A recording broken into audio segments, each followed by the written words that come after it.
చేస్తుందని నమ్మాలి. ఓకే, మీ అందరికీ చెప్తున్నా, వన్స్ మనం దేవునికి చెప్తే అది జరుగుతుంది. ఆ విశ్వాసం మనకు ఉండాలి. ఓకే, అయినా మనం ప్రార్థన చేస్తాం ఈ అంశాల కొరకు, ఆనందమురళి గారి కొరకు, కుటుంబం కొరకు ఒక్కరు క్లిష్టమైన వాటిలో ప్రార్థన చేయండి. ఆ తర్వాత మనం వాక్యంలోనికి వెళ్దాం. పురుషుల్లో నుండి ఒకటి చేయండి. ఇప్పుడు వరకు మీరు నోరు తెరవలేదు కదా, మా ముందు ప్రార్థన చేయండి. ఆనందమురళి గారు, వారికి ఉన్నటువంటి జేఈగా ప్రమోషన్ రావాలి. వారి బిడ్డ యొక్క ల్యాండ్ ఒకటి ఉంది, అది అమ్ముడుపోయి వారికి ఉన్న ఫైనాన్షియల్ ప్రాబ్లం, ప్రజలను ఆపివేస్తున్న ఆగబెట్టిన ఆ అపవాది బంధకములు గట్టిగా ప్రార్థన చేశాం, రోషంతో ప్రార్థన చేశాం. సో ఇక్కడ నుండి ఊరుగొండ ఎక్కడుందండి, అక్కడ దాకా పోయాం. మళ్ళీ మన అక్షిత్ ప్లేస్ ఏంటిది, అక్షిత్ వాళ్ళ ఊరు ఎవరు లేదా ఇక్కడ ఉంటాయి కదా, కాదు కాదు, ఓగలపాడుకి వెళ్ళాం. ఓగలపాడు వెళ్ళి ఆ గ్రామంలో తక్కలపాడ, ఒగలాపూర్లో అక్కడికి వెళ్ళి ఆ గ్రామం అంతా తిరిగి అక్కడున్న అన్నింటిని బంధించి ఆఖరికి ఊరుగొండ దాకా వెళ్ళి ఓడులో అక్కడ ఎక్కడెక్కడ కనబడిందో అన్నింటిని బంధించి ప్రార్థన చేసి మేము వచ్చాము. ఒక ജനസമൂഹം രാബോത്തുണ്ട്. സോ ഇന്ന് രാവിലെ ഞങ്ങൾ ഇവിടുന്ന് തിരിച്ച് 3 മണിക്ക് ഇവിടുന്ന് എഴുന്നേറ്റ് ഞങ്ങൾ ഇവിടുന്ന് ഒത്തിരി ദൂരം ഉള്ള എല്ലാ അമ്പലത്തിൻ്റെ മുമ്പിൽ പോയി അവിടെ നിന്ന് അതിനെ ബന്ധിച്ച് പ്രാർത്ഥിച്ച് ഞങ്ങളെല്ലാവരും ഒരു 3-4 പേരുണ്ടായിരുന്നു. ഞാനും പാസ്റ്ററും ഈ 5 പേര് കൂടി ഞങ്ങൾ പോയി താങ്ക്സിൽ ഇവിടെ അവിടം വരെ പ്രാർത്ഥിച്ച് അതിനെല്ലാം ബന്ധിച്ച് ഞങ്ങൾ ഇന്ന് തിരിച്ചു വരും. സോ ദൈവം ഒരു കാര്യം ചെയ്യുന്നത് ഞങ്ങൾ പൂർണ്ണമായിട്ട് വിശ്വസിക്കും. ഒരു അത്ഭുതമായ കാര്യം. ഈ 2006 is going to be a year of revival. പ്രചോദനം దేవుడు తీసుకొస్తున్న దినങ്ങളിൽ మారుస్తున్నారు. నమ్మేవారు దేవుని స్తుతించాలి. సో പാസ്റ്റർ നമ്മൾ വെൽക്കം ചെയ്യാം.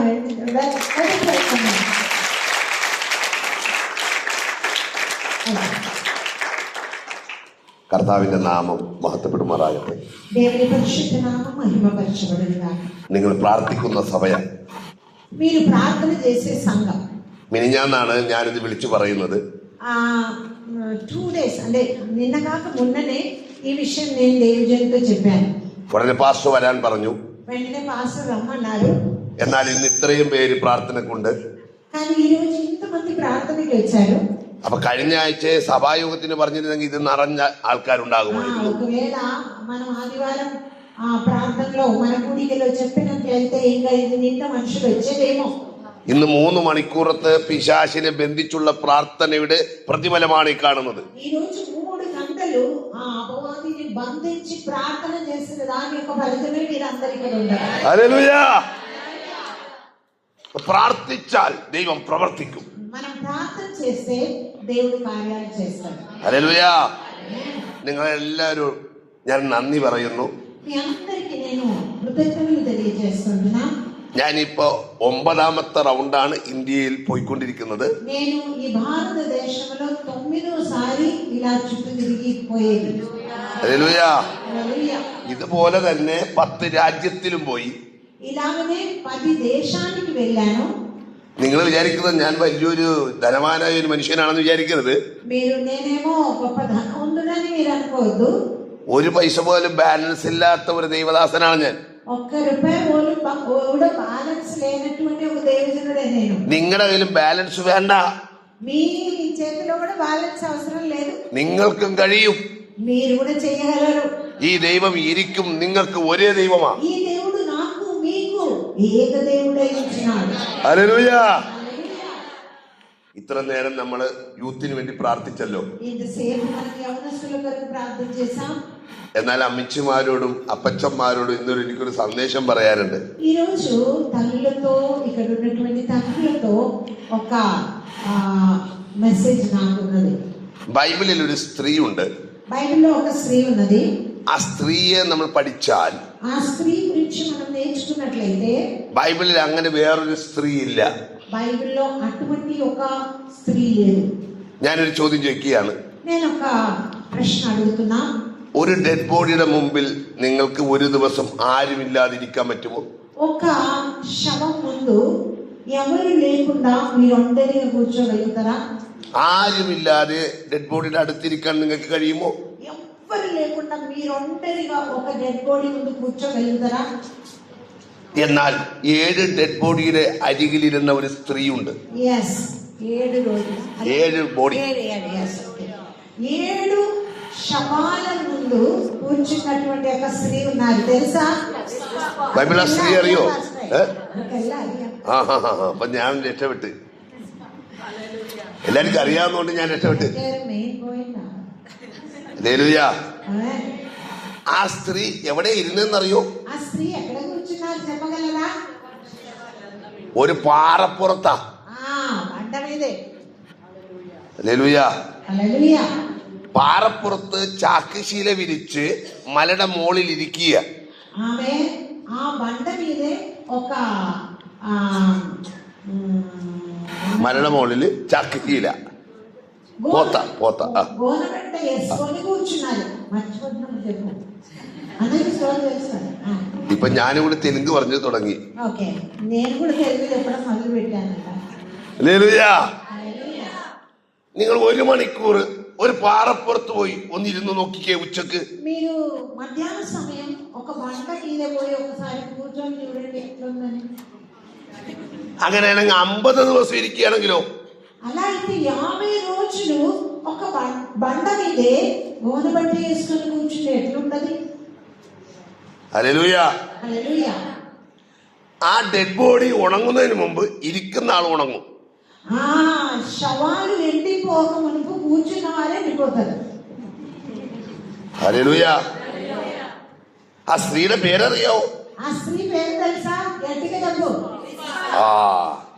അപ്പൊ ഞാൻ വചനം വായിപ്പിക്കേണ്ട കാര്യമില്ലല്ലോ. వాక్యాన్ని చదివించాల్సిన అవసరం లేదు కదా. 2 ശമൂവേൽ പുസ്തകം 21 അധ്യായം എടുക്കണ്ട. 2 ശമൂവേൽ ഗ്രന്ഥము 21 అధ్యాయంలో ఉంది. ഹല്ലേലൂയ. హల్లెలూయ. എല്ലാരും എന്നെ നോക്കണം. అందరూ నా వైపు చూడాలి. ഞാൻ മുഖത്ത് നോക്കി സംസാരിക്കുന്ന ഒരാളാ. నేను ముఖసూటిగా మాట్లాడే వ్యక్తి, ముఖం చూసి మాట్లాడతాను. നിങ്ങൾ പോയി കഴിഞ്ഞിട്ട് പുറകെ നടന്ന് നിങ്ങളെ കുറ്റം പറഞ്ഞിട്ട് വല്ല കാര്യമുണ്ടോ?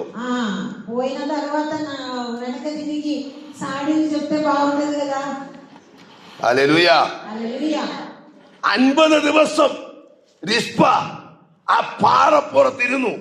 50 రోజులు ఆ రిస్ప ఆ బండ మీద కూర్చొని അതിൽ 2 മക്കൾ അവള് പ്രസവിച്ചതാ. ఇద్దరు బిడ్డలు తను కన్నటువంటి బిడ్డలే, సొంత బిడ్డలే.